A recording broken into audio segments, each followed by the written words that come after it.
And welcome to Read Reviews, the podcast where we talk about a variety of books from a Marxist and Anarchist perspective. And I'm joined by my co-host, Justin Clark. Thanks for joining me, Justin. Thank you, sir. Thank you. It's been such a long time. We took a little hiatus, a little summer break. Yeah. I think it was good for both of us. We're tanned, rested, and ready. Rejuvenated. So it feels good to be back. It's been really nice having a little bit of time this summer to just kind of relax and catch up with other books I don't read for the show, and also just other stuff that I've been just kind of getting into. But yeah, it's so good to get back into it. The themes that we've kind of been going over the last few months in the show, with our discussions of sort of the critiques of Leninism or the critiques of a sort of statist socialism and so on. I think that those are ones that are relevant and I think very important. And so those are things that we're going to talk about tonight with the book that we're going to be discussing tonight. Now, this episode tonight will be sort of a spiritual sequel, as Adam Johnson says. It's sort of a spiritual sequel to the previous episodes that we've done, the politics in black and red and revolutionary affinities, that sort of Marxist-Anarchist synergy. Or I think, as you called it, the Marxist-Anarchist team-up show. That's right. So it's kind of like that. And what we're going to be doing is we're going to be talking a little bit about a sort of key figure who represents the synthesis of these two, important perspectives, and that's Daniel Guérin. Yeah. So Daniel Guérin was an historian. He was an activist, and he was one of the lead sort of thinkers who came up with this idea of sort of a libertarian communism or libertarian socialism. Now, for those listening, it doesn't mean libertarian doesn't mean like an American context where it's like, I don't know, a bunch of chuds who get in a room and argue about what states have age consent laws. Like, it's not like that. And they make up the Rhodes memes. Rhodes memes and kind of all this nonsense. But libertarian, from the previous episodes that we discussed, used to be a term of the left. It was very much a term of the left. And the word in French is sort of libertaire. That's the term that often is used. And that is what Guérin is. He's someone who comes out of a variety of different, tendencies.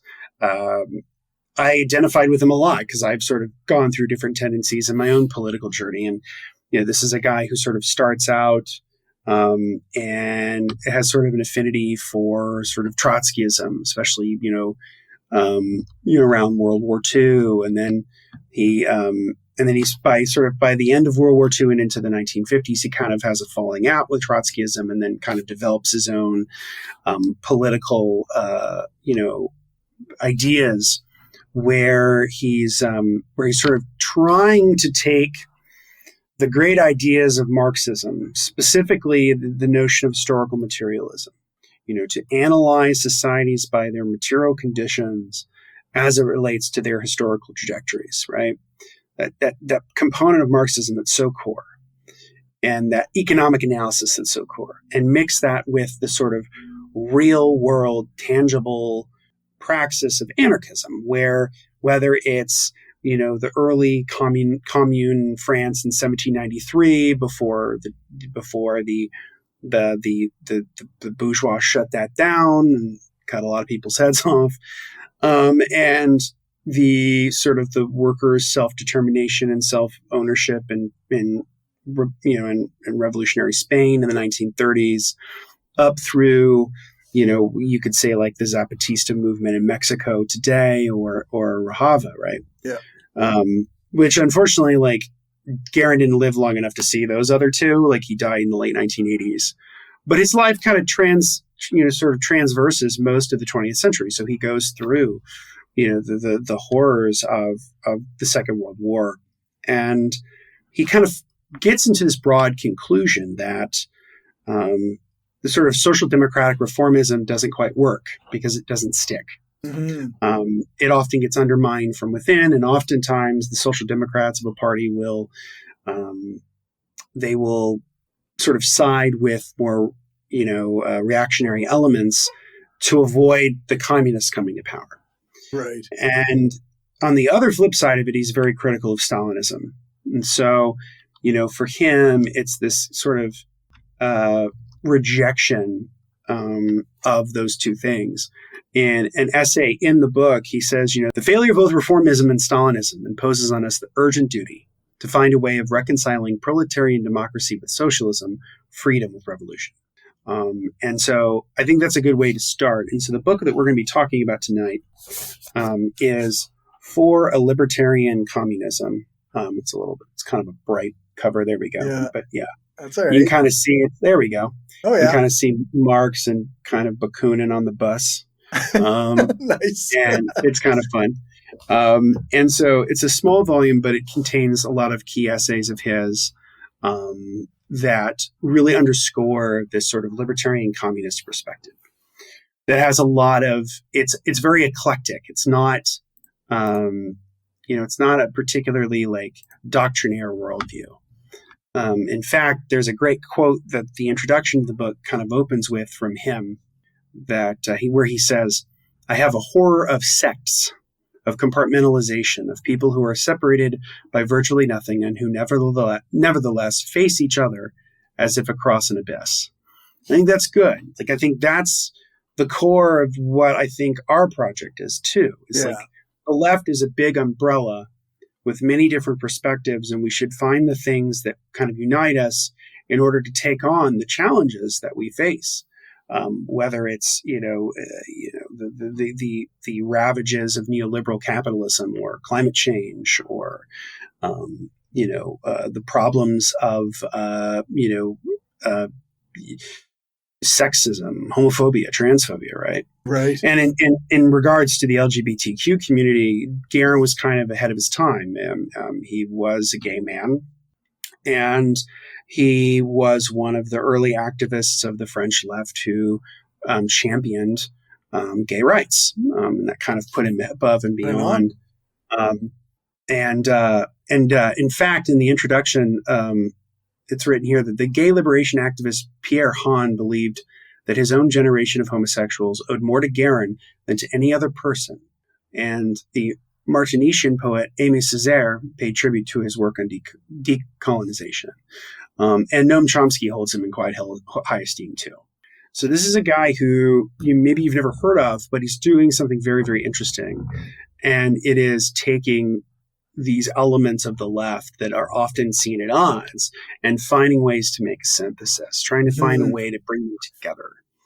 And so I think that that's kind of fascinating, and that's pretty close to what we do with our show. And so that's kind of sort of an overview. That's kind of an introduction. I really enjoyed reading this book.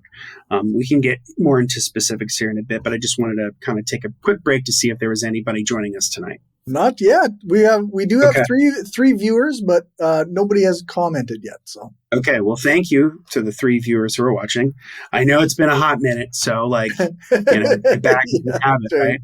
Yeah. It's been a minute for me too, so it's like getting back in the habit of doing this.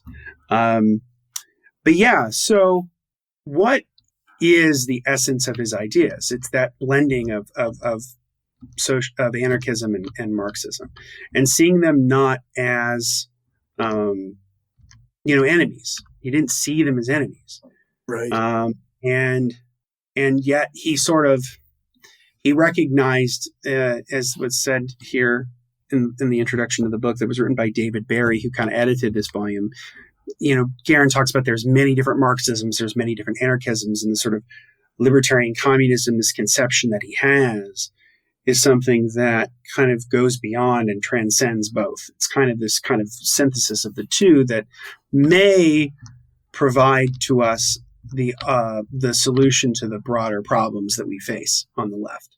Because I do think there is a problem. I mean, I think you and I have discussed this before. We talked a little bit about it in the pregame, and which is the problem of sectarianism, 1, and 2, the problems of both the limitations of both reformism as a project and the sort of authoritarian left as a project. Whether it's Stalinist tankies, whatever you want to call them. But both of those have problems, deep structural issues. And if you look at the history of the 20th century that pretty much plays that out, right? So like, the Soviet Union collapses in 1991 pretty dramatically after decades of kind of decay.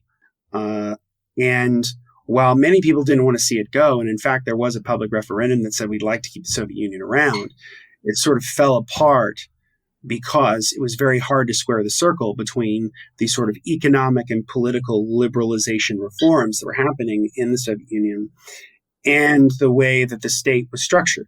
Yeah. Where there's this high degree of like secrecy, compartmentalization, and centralization, sort of rule out any real meaningful democracy, right? At the same time, the sort of social democratic reforms, where we're not completely changing the mode of production, but merely sort of shaving off its worst excesses or shaving off the worst edges and kind of buffing it out, making it smoother. That had its own challenges as well. That whole system, the Bretton Woods system of sort of managed capitalism that came out of the 1940s collapses in the 1970s. Right. And with it came neoliberalism, which is a much harsher form of capitalism than what came before, and the one that we still live in today. Yeah. And so if you look at a country, say like China, for example, China does a lot of things right. I mean, I'm not going to say it doesn't when it comes to public banking or high-speed rail or switching to alternative energies. Like those are all good things. I'm not saying they're not. But that system has kind of the problems of both trends that I've just described, where you have the sort of reformist elements where it's like, well, we're going to have some level of capitalism in our society in order to reach a certain level of development. That's a very classic Marxist way of looking at it, right? Right. But at the same time, it also lends itself to worker exploitation and alienation, and sometimes even state violence against those who rise up and try to challenge that system, right? Yeah. And at the same time, it also has some of the worst elements of the Leninist system, where you have a country that's sort of ruled by a central authority. It's not particularly democratic, right? I mean, how democratic is having a society that's only made of one party? Right.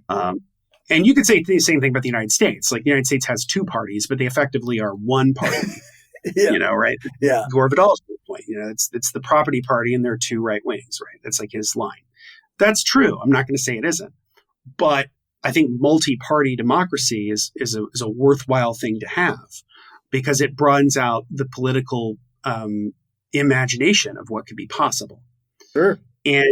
But again, it has its own problems. So like the systems that have been developed out of either the reformism of the social democratic tradition or of Stalinism or of sort of the broader, statist socialism, they've not particularly like produced what people said they would and what they could, and have come with a lot of baggage that is also not particularly helpful either. And so these are the things that he's kind of thinking about and kind of writing about. He recognizes by the time you get into the 1960s and 70s, that there is a certain level of stagnation that's going on within Marxist thought. Mm-hmm. And his goal is, well, how do we sort of give it a jolt to kind of change it, to get it out of its sort of Cold War dynamic and make it different? And he makes a very clear argument that the way to do that is to go back to the anarchist tradition. Okay. And pull from it and learn from it. So he actually has an essay in the book called The Rehabilitation of Anarchism, where he sort of argues that people think anarchism is dead, it doesn't have a place in the modern world, that it's not actually true, that it's individualist, it's resistant to any form of organization, the very typical criticisms that anarchism gets. And he says, this isn't true at all. That if you look at the history of anarchism, you look at, and you look at, say, like the 19th century, and you look at some of the revolutions of the 19th century, whether it was the attempted revolutions of 1848 in Europe to institute more democratic reforms, obviously the French Revolution, 1789, which he's written a ton about, and then later on into the 20th century. But he talks about how the 20th century is an era in which anarchists are sort of practicing out a lot of what they argue for, specifically in Spain. Yep. There's a chapter we'll discuss later in the in Spain. But he also talks about the role that anarchists play in the Russian Revolution too, which is absolutely the case. And so we see that, as he says, that the study of authentic anarchist doctrine as it was formed in the 19th century shows that anarchy is neither disorganization, disorder, nor atomization, but the search for true organization, true unity, true order, and true centralization, which can only reside not in authority, coercion, or compulsion exercised from top down, but in free, spontaneous federalist association from the bottom up. Mm-hmm. This is what he's arguing for, right? And so this is a very different form of political imagination of the left. It's taking the Marxist lessons of historical materialism and economic analysis and comparing those with the real lived experience of anarchist societies, people trying to actually institute anarchism. So it's that theory and practice. Yeah. And you see this occurring again and again in his work, where it's like theoretically he may be a little more to the Marx end of it, but practically he's a little bit more close to the end of it of the anarchist side.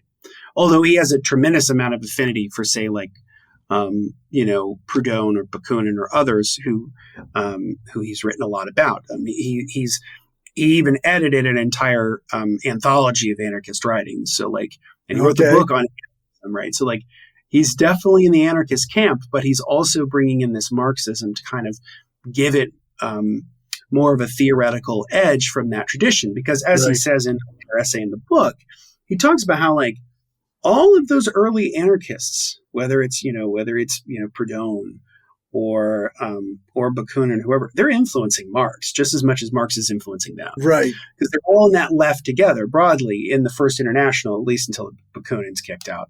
But it's this is he's trying to say look, we've often thought of these two traditions as being kind of oil and water, but there's a lot more commingling than we want to than we actually know about. And so he's trying to sort of correct the historical record on that.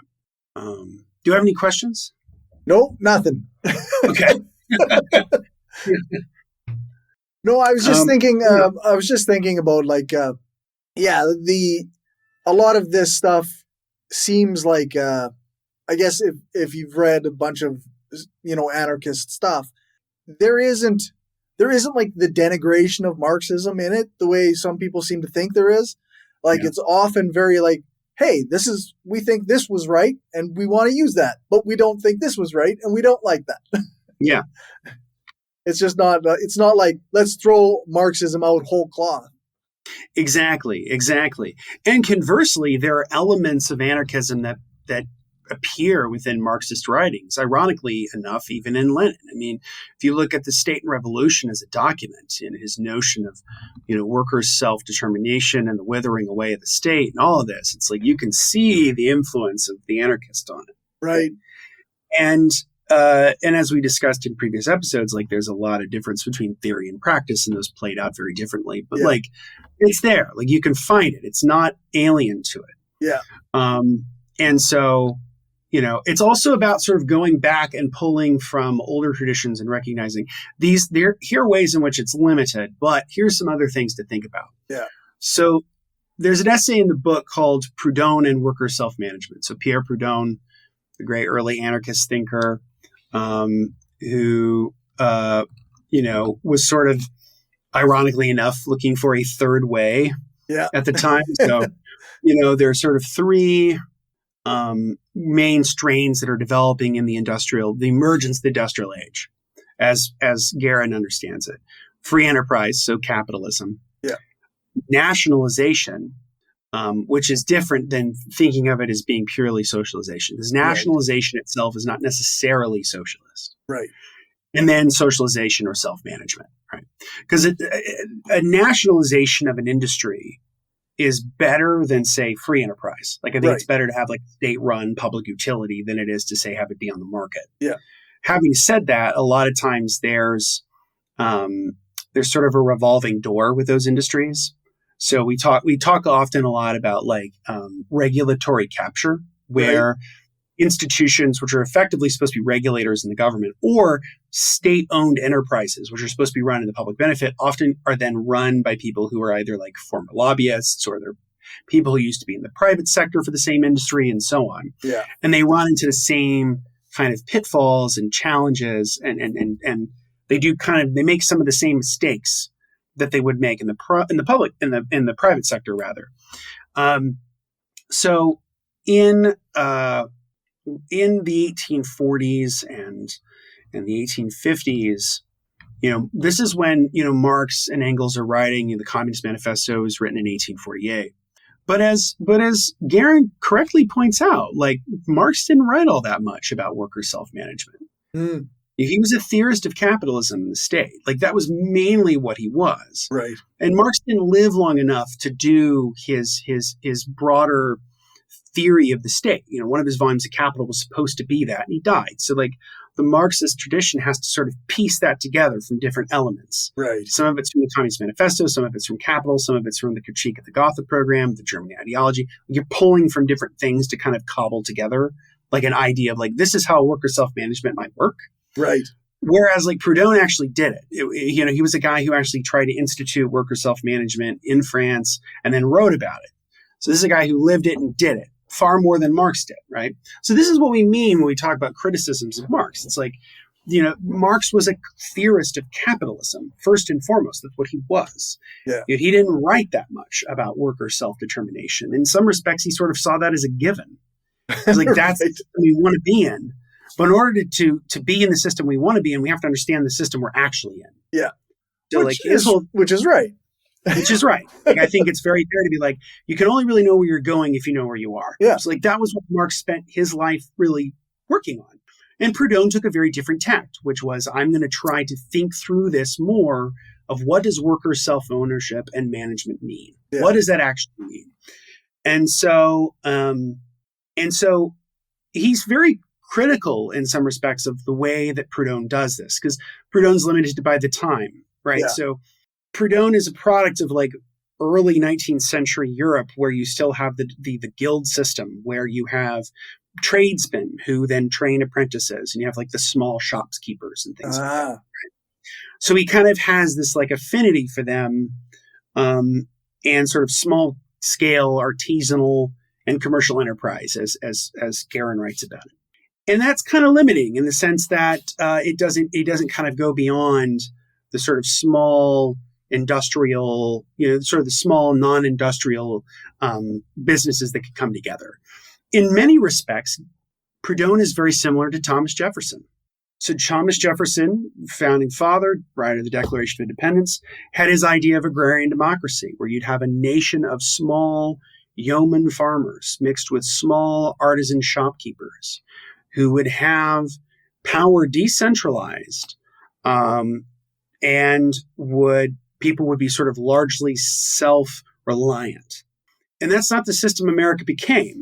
The system that America became was industrial. It became Hamilton's vision, Alexander Hamilton's vision. We talked about that in our previous episode. Yeah. And I think that's also the case with Proudhon. Like, the system that came up was not the one that Proudhon anticipated. Yeah. It's the one that Marx did. And so I think that is a limitation there. Having said that, I do think that that Proudhon, at least in Guérin's estimation, had some good things to say, specifically in a book called The General Idea of Revolution in the 19th Century, where he lays out what sort of anarchism can kind of be. And he says here that, Proudhon several times returned to this modernist, and I might say futuristic concept or futurist concept. And this is Proudhon writing, the workers' companies, a protest against wage labor, are called on to play a considerable role in the near future. This role will above all consist in the management of the great instruments of labor and of certain tasks, which demand both a great division of functions and a great collective force. So he's starting to understand that component, right? As Marx is. It's still limited to that sense of artisanal shops and sort of small shopkeepers and stuff. But he's thinking about it. He knows where it's going. And so when we think about anarchism, we have to think about what are the essential conditions for worker self-management. So Guérin lays these out in the book too, in this essay, and he also lays them out in his other book, Anarchism, where he says, every associated individual has an undivided share in the property of the company. That's first component. Yeah. Second component is every worker must assume his share of unpleasant and difficult tasks. So everybody's got to do some hard stuff. Yeah.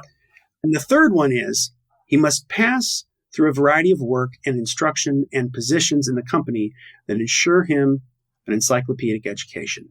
I think that's good, right? That we talk about how in a future socialist society that there would be a certain level of abundance and cooperation that, for a couple hours you might be, filling in spreadsheets, another couple hours you might be lifting hay bales. Like it's kind of all dependent upon what is needed at any given time. Yeah. And those tasks change, that no one is one thing. Yeah. Right. And that gets back to that quote from Marx where he's like, I'm neither a fisherman nor a critic. I'm doing all these things. Yeah. And I think that's a good way to look at the world. I mean, one of the challenges of modern life is what is almost always the first question you get when you meet someone new, other than what is your name? It's what do you do? Yeah. And we all know what that question means. You know what I mean? Like, it doesn't mean like, well, I like to read and I write essays on things, and I really like to I like to collect old movie posters. And, No. What do you do for a living? What do you do for a living? That's usually the first question you get. Yeah. And Guérin would like for us to get to a society where that question is weird, where that question doesn't make a lot of sense. Yeah, I would love that society. Where it's the full, it's the full development of each is the full development of all, right? Where you get to a place where no one person is like, well, I'm a pipe fitter or I'm a baker or whatever. Yeah. Now you could be those things, the good things that you could specialize in. Sure. And some things might still require a certain level of specialization, obviously. Like we have, doctors you got to know a lot. Exactly. And so I do think, having said that, though, I do think this is where there is a little tension, right? Mm-hmm. So this is a question you have to think about yourself when it comes to building like that social society or anarchist society. When he says like people should pass through different positions or that people should have some difficult work, how's that determined? Yeah. Yeah. How is that determined? And so, and so he talks about how with Proudhon, it's like, things can be elective, like functions are elective, rules are submitted for the approval of the associates. Like it's all a democratic process. Right. So if any one of us is having to do difficult work, that's voted upon. And some people can't, right? Yep. And that's no slight to them, right? Yep. There are some people who may be disabled, who can't lift things, right? Yeah. Or they can't do certain tasks. That's okay. Like we need to be a society that welcomes them and cherishes them for who they are. Yeah, take them as their strengths rather than try and force them to do a thing that is against their abilities. Exactly. I heard this recently on a podcast, and I think it's quite good, is that we need to have an affinity for the suboptimal, in the sense that when we often think about socialism, we often think about what is the most optimal way of doing this when we think about economic planning. Because we talk about how capitalism is often very inefficient, it's wasteful, it's sometimes it's fucking dangerous. Like it doesn't always work. And so we need to have like respect for the suboptimal, that like we can't work all the time, that we shouldn't be working all the time. Like that shouldn't be the goal. The goal should be liberation rather than mere, facilitation of needed goods. Like that's something I think is really crucial to think about too, is that we cannot make work into a fetish. Yeah. Like don't think of work as being the only thing that you can do. And so I'm talking to you, Corey Johnston. I'm talking to myself too, right? Because we all work, right? And working doesn't just mean like what you do for a wage. Like we all work every day. Like we do domestic labor where we're like doing the dishes, or we're taking the trash out, or we're mopping and sweeping the floors, or we're doing, or we're doing labor that is maybe non-remunerative, but it's very personally satisfying. Like reading or writing, or people who write poetry or do painting or drawing or whatever. we have this desire to interact with the world and change it. Like that's who we are as humans. I think that's what defines us in a lot of ways, is actively and consciously being a part of the world and actively changing it while being a part of it. Yeah. And so, like, that's not to say that work is bad, but just note that, like, not everybody wants to work all the time. Yeah. And so we have to think about that too. It's good to take breaks. It's good to take breaks.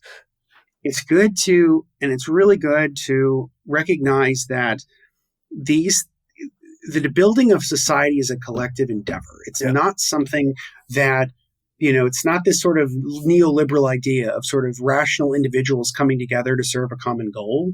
Like, that's not how humans work. We're not like that. Yeah. We're social creatures. We crave and desire and yearn for that, connection with other human beings and building collective projects. I mean, we just went through the Olympics, right? Like the Olympics are this like giant collective effort.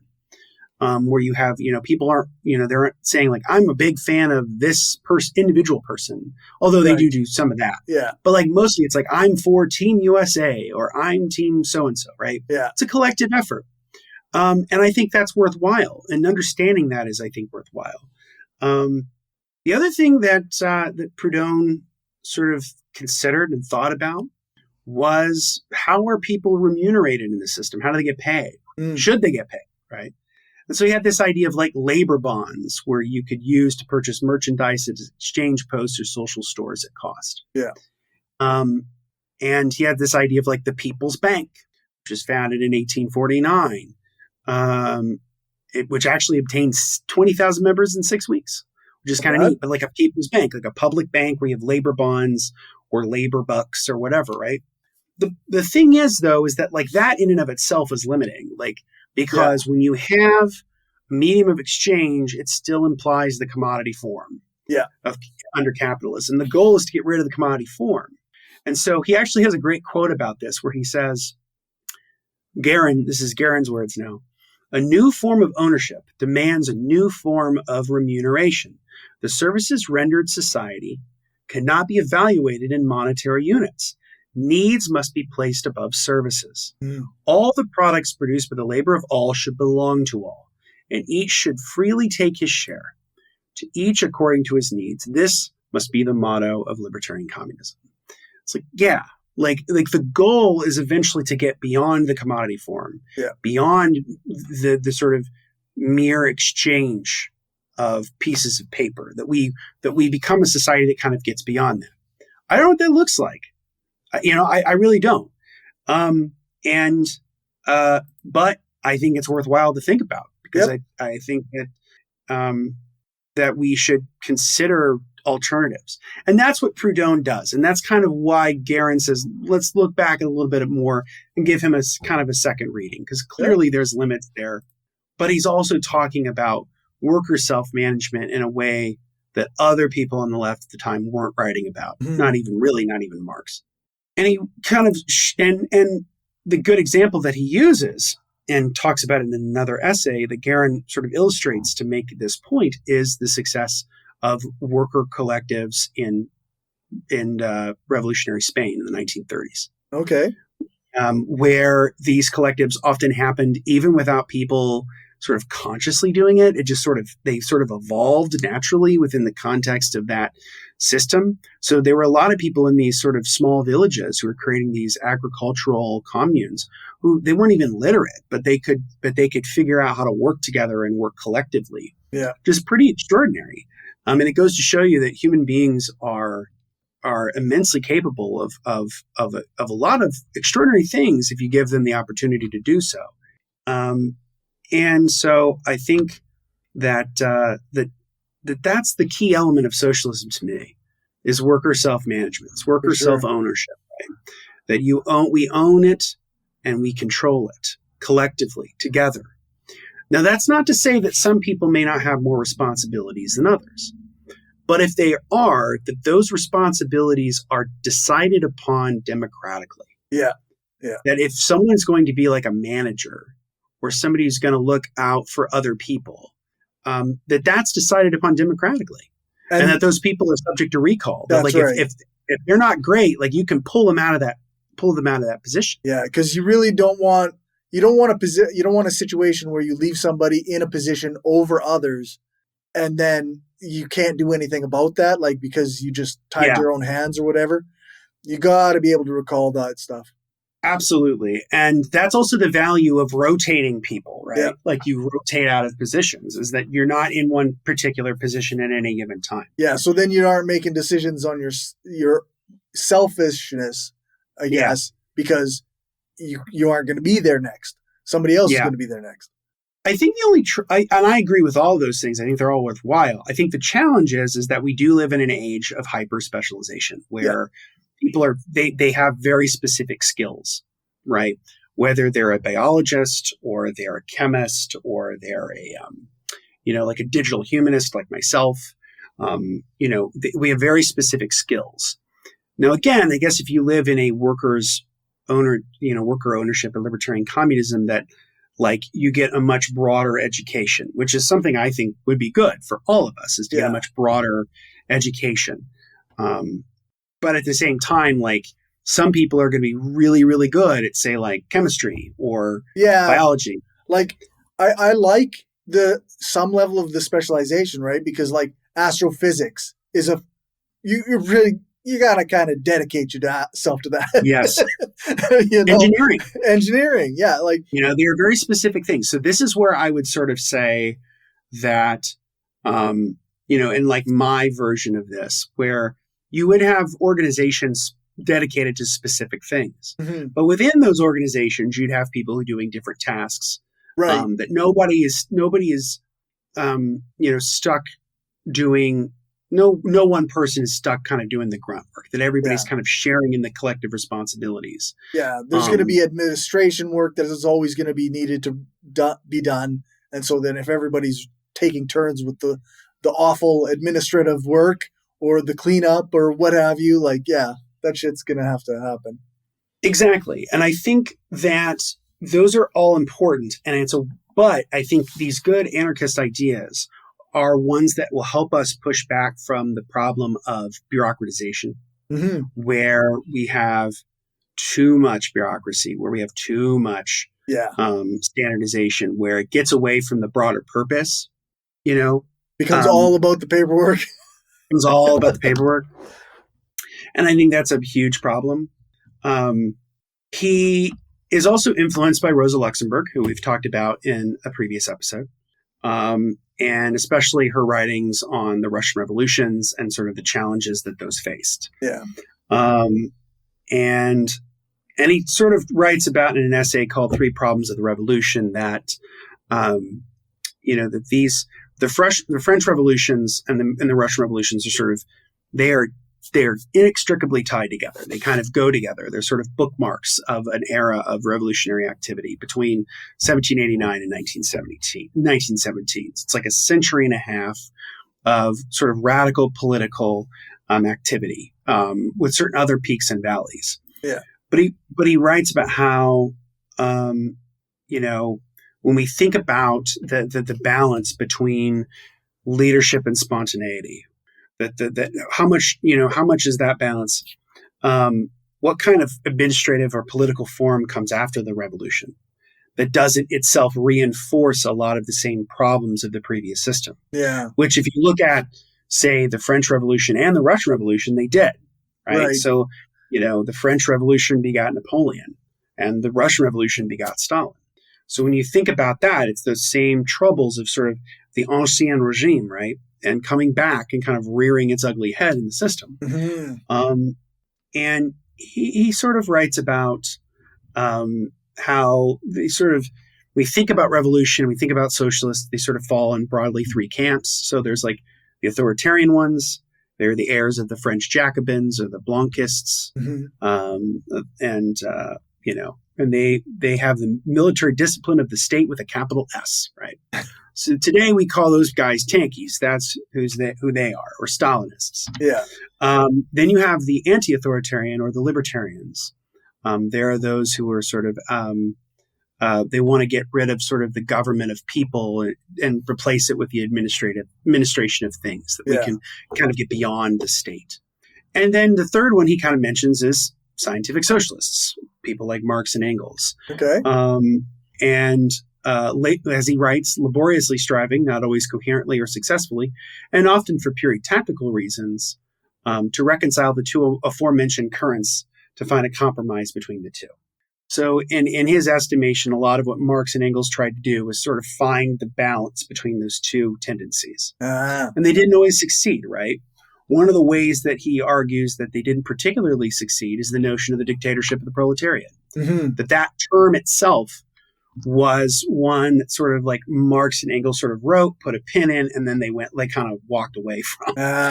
And because of that, it sort of lent itself towards kind of Leninists coming back and being like, well, here's what the dictatorship of the proletariat really means, right? Based on our reading of Marx, right? Where instead of it being the rule of the people by the people, which is what that's supposed to mean, right? It's just supposed to mean worker government. Well, it means that if you're an anarchist and you argue with a Leninist, they say that it means that. Yes, they will tell you. But here's the crucial caveat, my friend. Here's the crucial caveat. The will of the people is channeled through the party. Ah, yes. So this is the crucial little asterisks that's so important. So yes, we can talk with somebody like that who says, oh yeah, I believe in the dictatorship of the proletariat, but as administered by the party, which by the way, it's a one-party state, and the state is the party and the party is the state. And I didn't vote for them, but... And I didn't vote for them. They didn't ask for my opinion. Yeah. Or if they did, they said, here are the pre-approved candidates. You must vote for them, right? Yeah. And which is what happened in a lot of the Soviet Union. So the Soviet Union is a good example of that, where in the 1936 Constitution, they wrote in, like, there are no opposition parties, period. Like, there is the Communist Party, and that is it. That is not democracy. That's not a democratic society. And people can say, well, but the party represents the interests of the workers. And it's like, okay, well then, like, explain to me why, if they're so good and they so represent what the workers want, then why is it that we have to ban all the other parties? Yeah, exactly. And this isn't just like some theoretical point. Like, even through to the 1980s, there were serious discussions within the Politburo about whether or not they would keep that provision in the Constitution to allow opposition parties. They eventually did, and it undid the system because it was that fragile, right? Yeah, that's right. So a dictatorship of the proletariat should be of the proletariat. Yeah.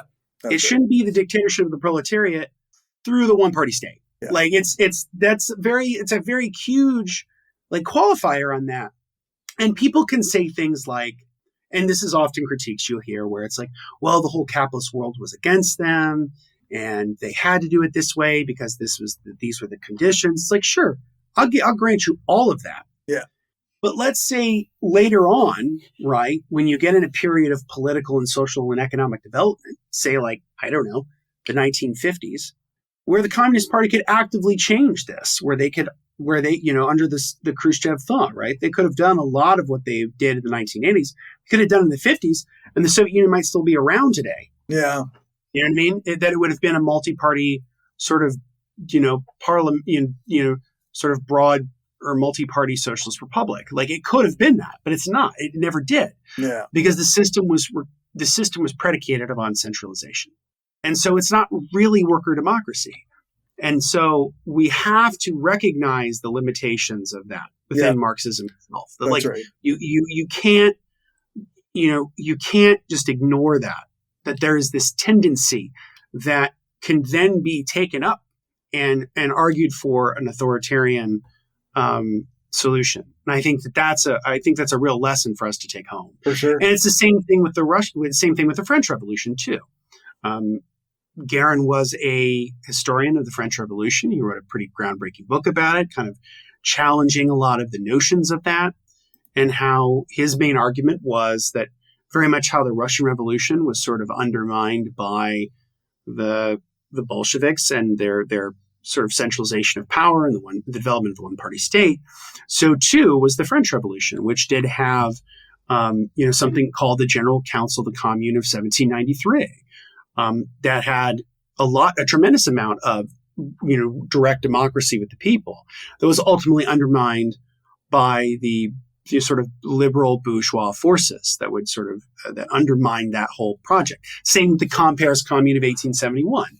Same thing, where you have for the really the first worker government in the history of the world, one of the first ones in the modern world at least, and it gets undermined by bourgeois elements. Yeah.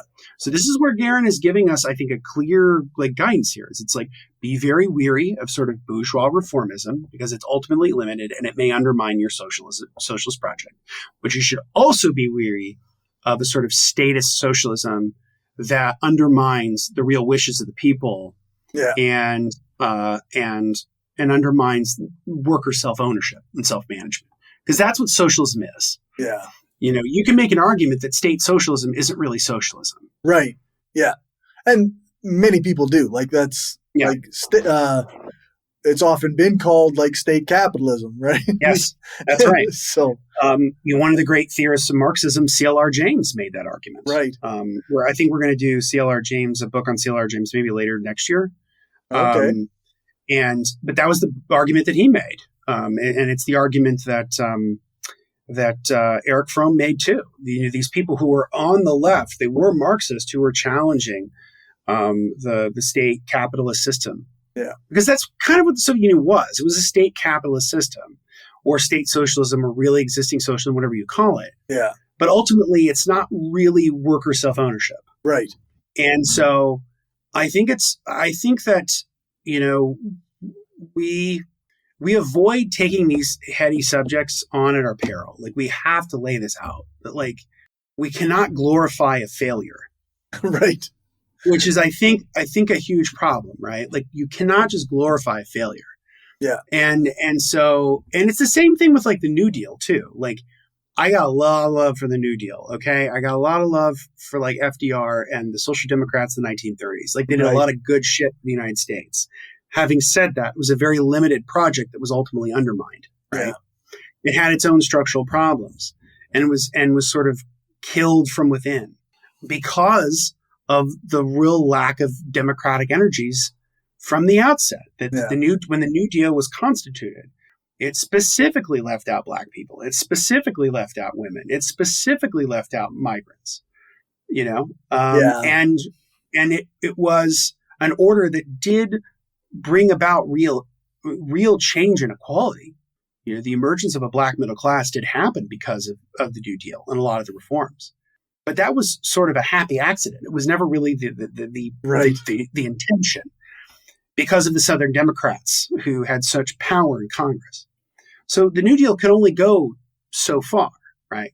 The Soviet project can only go so far. Yeah. We seek to go beyond them, go beyond reformism, mere reformism, and go beyond statism to get towards a real democratic, egalitarian system that would benefit people. Yeah, for sure. Do you have any comments, questions? Just non-sequently is here. Well, hello. Thank you. Yeah. Thank you for joining us. I think that we'll end because we're getting close to an hour. I want to do a couple other things. And, this is good. To cap our discussion that we just had, there's a great quote from his essay, Two Indictments of Communism, where he says that the lesson, a revolutionary socialist who frees himself of Marxist-Leninist Jacobinism is in great danger of falling into petit bourgeois and counter-revolutionary ideologies. There is only one healthy and certain way to de-Jacobinize, to distance oneself from authoritarian socialism, and that is to go over to libertarian Marxism, the only reliable value of our time, the only socialism that has remained young, the only authentic socialism. Now, again, he's writing this in the 1950s. This is before he would just sort of drop the Marxist term, even though he was still very much a Marxist. Eventually, you could read that libertarian Marxism as libertarian communism. That's what he's arguing for. But that's right. I think that's very right. He has a good essay on self-management, revolutionary Spain in the 1930s. We kind of discussed that a little bit about how in certain parts of the country, they sort of organized collectively, organically, and worked together. which is pretty neat, especially, as he mentioned, for some people who were not even literate. It's pretty extraordinary. Humans are pretty damn smart. Like, we're pretty good, capable at being able to figure things out. But ultimately, that these things would be, these really interesting libertarian, socialist, or communist ideas would, eventually be kind of undermined by the Stalinist betrayal of the revolution and the crushing of the real democratic worker energies in the country. So there was a period of time there that's really fascinating. So he talks about, like, in the suburbs of Barcelona, in the commune of Hospitalitat, on whose borders farmers were involved in the planting of crops, the agricultural and industrial, metals, textile, etc., self-organized, self-managed organizations joined together in one communal authority elected by the people, which ensured the provisioning of the city. Catalan industrial self-management went on at least until the late 1930s. And so, it's pretty remarkable. There was a union congress that met in October of 1936, represented 600,000 workers, with a real workers' initiative ratified within days. So there's a lot of really interesting stuff to go back to in learning about these workers' self-management attempts in Spain. Something I certainly need to learn more about, and I look forward to learning more about, because I do think it's a good example, right? Yeah. And the legacies of that today exist in something like the Madrigal Corporation, which is something Richard Wolff, the great Marxist economist, talks a lot about. It's a worker cooperative.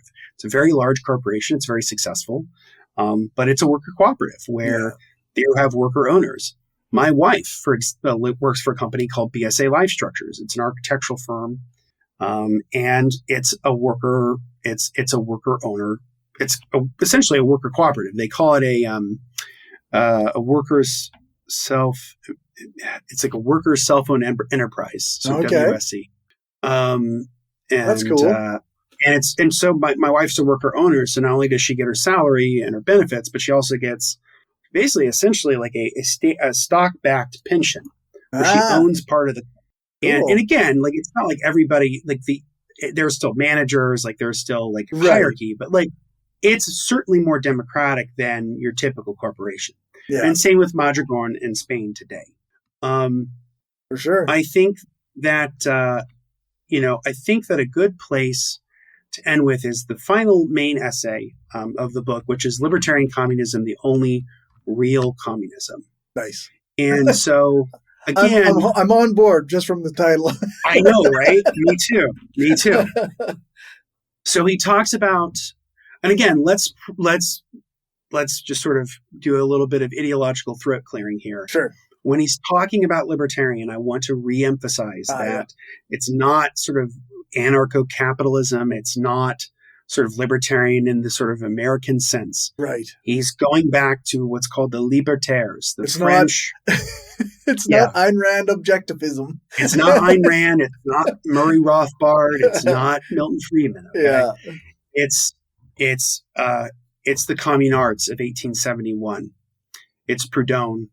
It's Bakunin. It's Marx, Rosa Luxemburg. The Spanish anarchists, the Zapatistas. That's what we're talking about. Yeah. Emma Goldman. Like, it's a very specific tradition, which means that we are those who we reject certain things. So in the essay he says, libertarian communists, faithful on this point to both Marx and Bakunin, reject the fetishism of the single monolithic and totalitarian party, just as they avoid the traps of a fraudulent and mobilizing electoralism. Because there's a way that reformism and electoralism can be used to pacify the people. Yep. And actually kind of quash real democratic energies. We've seen this, I think, in most evidently in the Democratic Party of the United States. Yeah. For many decades, it's been that way. And so he talks about how you need to recognize real objective conditions. You need to go out there and learn about the world and use that to inform your own politics. So he talks about the importance of historical materialism, to evaluate accurately the balance of power in every situation, assess the exact nature of objective conditions, like learn from what's going on around you. Don't just go into pithy slogans. Don't just go into simple, tired phrases. Like actually look at what's going on around you and come up with a real challenge to this sort of political system that we have, which is pretty awful. Yeah. And so he talks about how libertarian communists do not smash the state in order to reestablish it in another, even more oppressive form through the colossal expansion of its capacities. Rather, they want the transmission of all power to a confederation of federations.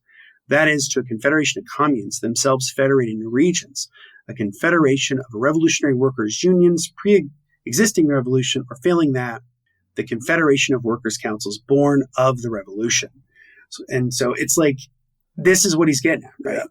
So in that you read, there's the anarcho-syndicalist tradition, right? People like Chomsky, Anton Panachek, right? Workers' councils, Luxemburg. Yeah. All these people who there's this alternative left of the 20th century that is not Leninist. That's the part that we're in. This is our tradition, that we abandon statism and bureaucracy and authoritarianism, and we embrace democracy. We embrace federalism. We embrace all of those things, right? And those are going to be better for us. So actually, as he says, rejecting a bureaucratic and authoritarian planning, they, meaning libertarian communists, believe in the need for coherent and democratic planning inspired from the bottom up, right? Who knows better how to run a place than the workers themselves? Exactly. Right?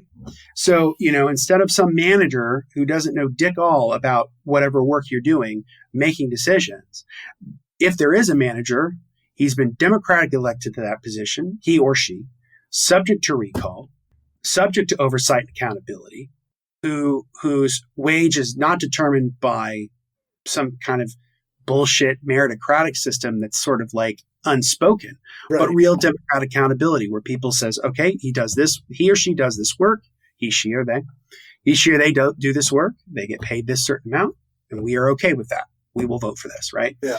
And so, or eventually we do away with the wage altogether, get rid of the commodity form. But, he talks about how, and I'll leave it with this final quote because I think this is great. Hardened authoritarians and skeptics maintain that the imperatives of contemporary technology are incompatible with a libertarian communist society.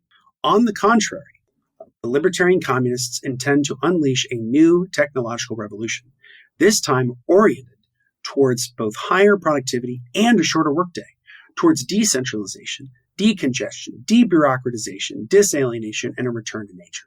They condemn the degrading mentality of the so-called consumer society while preparing to raise consumption to its highest level. So he's writing this in 1969, right? This is post May 1968. When he's talking about disalienation, talking about the consumption, the consumer society, right? These are some of the hallmarks of the new left. Yeah. Guérin was around long enough to be a part of the old left of the 1930s and the new left of the 1960s. Right. So all of this, right? So in that last phrase, you're getting a little bit of the situationists. You get a little Guy Debord, right? Yeah. So there's that, the notion of alienation, consumer society, a little bit of Frankfurt School, a little bit of Adorno, a little bit of Horkheimer there, a little bit of, we're talking about debureaucratization, a little bit of Erich Fromm, and that notion of a positive technology that can be used in democratic means. That's Erich Fromm. Right. He has a book called, I think it's called The Revolution of Hope. Okay. Which is about sort of democratizing technology. So he's a part of this tradition, and he's kind of laying it all out here. There's a lot going on in this one paragraph, but it's fascinating because he's laying it out very clear. We recognize that this is hard. Like, this is not easy. Yeah. But this is the right way to do it. This is, in my opinion, this is the way to do it that is morally righteous and is in keeping with how people actually live. Yeah. Yeah.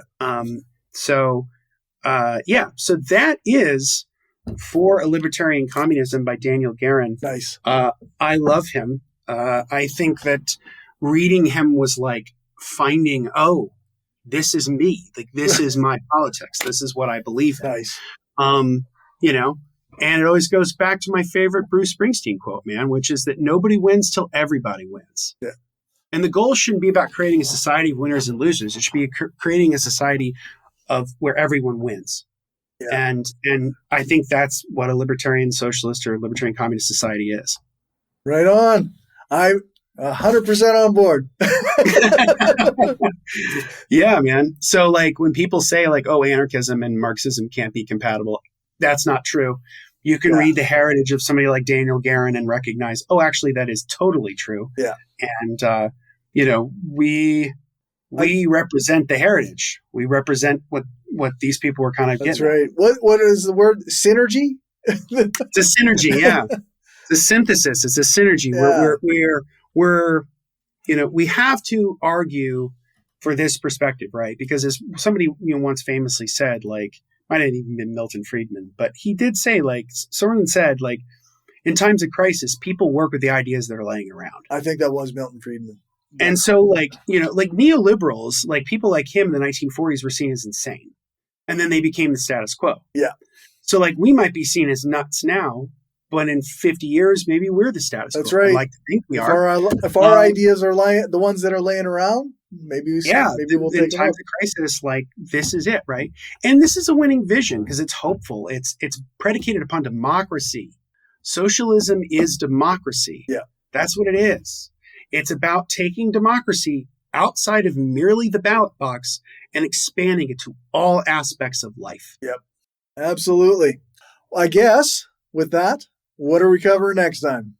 So next time, I'm so excited about what we're going to be doing next time. We are going to be doing Judith Butler's newest book, Who's Afraid of Gender? Okay. So we've not done gender theory on the show.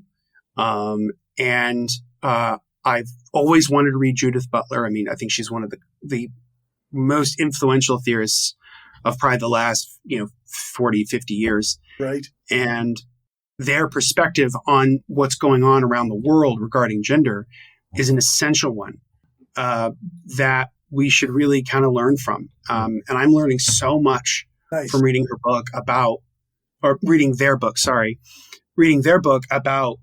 all the different ways in which these authoritarians and crackpots and cranks and chuds of any stripe, whether they're from the Catholic Church or they're from the American government, are so afraid of this idea of gender. Yeah. But but it's really a phantasm in their mind, as Judith Butler writes, as they write, that it's a fiction that they've kind of created in their brain and then they've run with it instead of actually interrogating gender theory or queer theory. So that's what we're going to be doing next time. I really wanted to rectify the fact that I really felt like I didn't have enough female or queer non-binary voices in our listing of books. Sure. So we're going to be doing a few more books written by women and non-binary folks. We're going to do Judith Butler. After Judith Butler, we're going to do Grace Blakely's new book. And after Grace Blakely's new book, at some point later in the fall, we're going to do a book. We're going to do Doppelganger by Naomi Klein. I'm actually just about finished that. It's so good. Awesome. I can't wait to read it. I just picked up a copy a while back. I love Naomi Klein. Yeah. I think she's fantastic. It'll be so much fun to do another book of hers on the show because we did one of her books on climate change. When we did a climate change episode, where we did a couple different books. Yeah. But anyway, but next time we're doing Who's Afraid of Gender by Judith Butler. Nice. And Judith Butler is like one of the most maligned scholars because they are willing to challenge a lot of the preconceived notions that people have about gender and to really interrogate what these anti-trans and anti-women, misogynistic people actually believe and why they believe it. And and Butler, they try to interrogate that. So I'm very excited about getting into that next time. Absolutely. Well, I guess that just leaves where can people find you? So you can find me at justinclark.org. The website's right down there. I've just updated all the podcast episodes. You can listen to every episode of the podcast there on the website with all the new links. Everything is updated with the correct links. Thank you very much to the person who reached out to me about the dead links. I fixed them. Thank you so much for reaching out to me about that. I appreciate it. It helps me know what's going on with my own site because sometimes I'm a busy man, don't always get to see everything on my site. I've been recently on the blog. I've been taking a lot of the short reviews that I've written on books that I post on Instagram. I've been kind of compiling them and publishing them as blog posts. Nice. So the first two are up right now. I'm getting a third one together. The first one was on Science and Society. The second one was on Rick Perlstein's History of the American Right. My third one will be about American politics and the politics of U.S. empire. That'll be the third one will be coming out. I'm hoping to get that out within the next week or two. It's been a busy month. Getting back from vacation was like hitting a bullet train. So that's where people can find me. And then as always, please consider becoming a patron. Patreon.com/skeptical leftist. For some reason, it seems more important these days. I don't know what happened with finances, but they're out of control. Everything costs so goddamn much. I'm telling you, man, in this economy, yeah, absolutely. So, Corey does a lot of really, really hard work behind the scenes. He's doing a tremendous amount of work with all of the clips that you see and all the great graphics we have and all the other episodes that he does when he has his great, interview series, his series that he does with his partner, Pam. Good stuff, really, really good stuff. So definitely become a patron. You're going to get, you'll get our pre-games and post-games for every episode of Red Reviews, where we kind of talk about some current events. We also just kind of, shoot the shit on a bunch of other random things, but it's pretty fun. So definitely become a patron. I want to make sure that Corey can keep the lights on and we can keep doing all the great work we're doing here. Yeah, no, I will definitely, regardless of what happens, I'll make sure that we can keep doing the show, but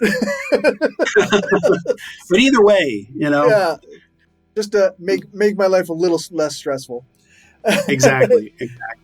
Thank you everybody for watching or listening in the live version, and have a great night.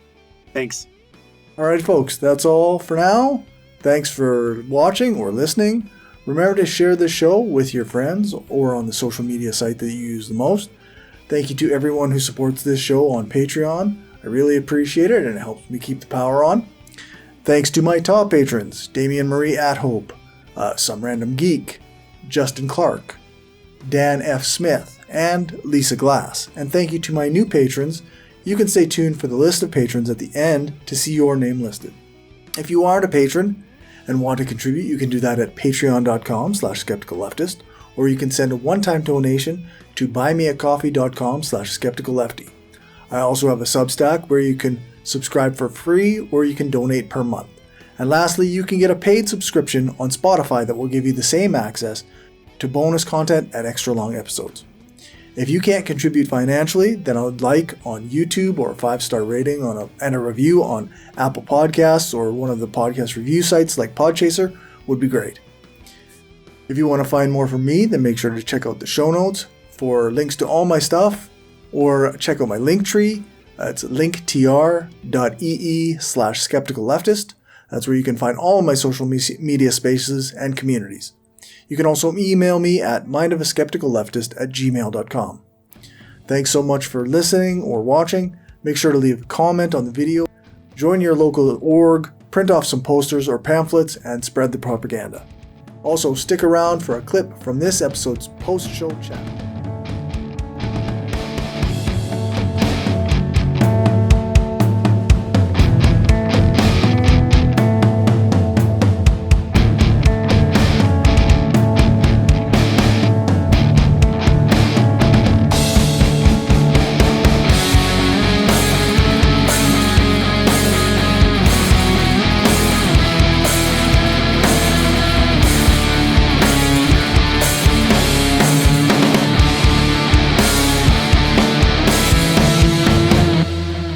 And people can say and honestly, in general, I'm not the biggest Kamala Harris fan, but I can tell you, I have never seen the Democratic Party be this organized and with their Right. shit together in my life.